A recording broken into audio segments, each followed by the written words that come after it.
فاتحہ۔ بسم اللہ الرحمن الرحیم الحمد للہ رب العالمین الرحمن الرحیم اهدنا الصراط المستقیم صراط الذین أنعمت عليهم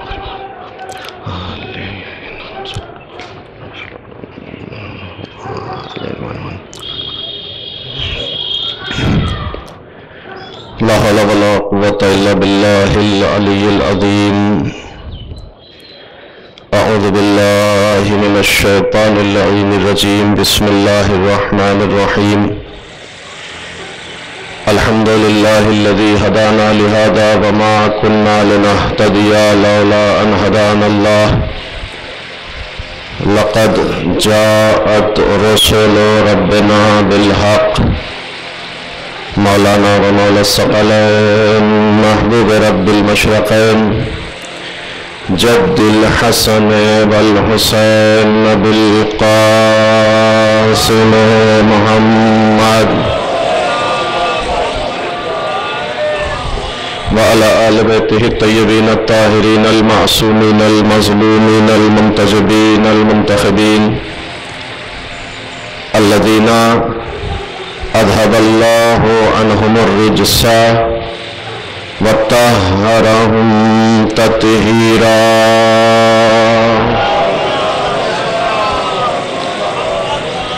ولعنة الله على أعدائهم وقتلتهم وغاصبي حقوقهم ومنكري فضائلهم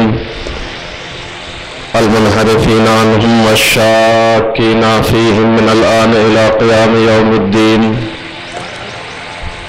أما بعد فقد قال الله تبارك وتعالى في كتابه المبين وهو أصدق القائلين وقوله الحق بسم الله الرحمن الرحيم اعدلوا هو أقرب للتقوى واتقوا الله إن الله خبير بما تعملون صلوات محمد علیہ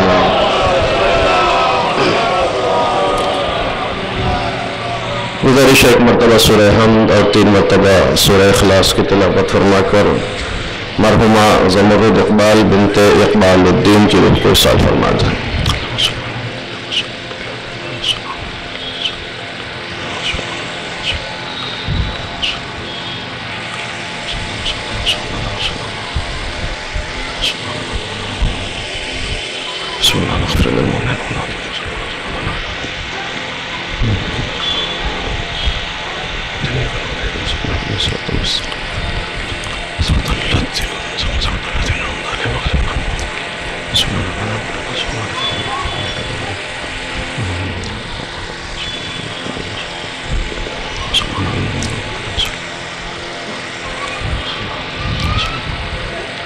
ایک صلوات بھیج دیں محمد علیہ محمد۔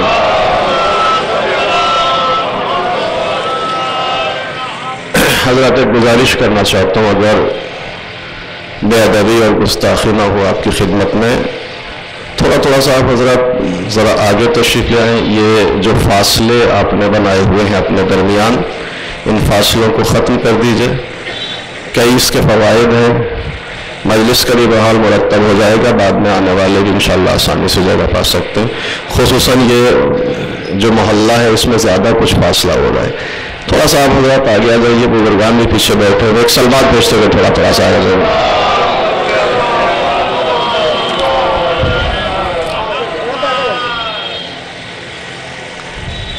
ایک اور درود بھیج دیں محمد علیہ محمد۔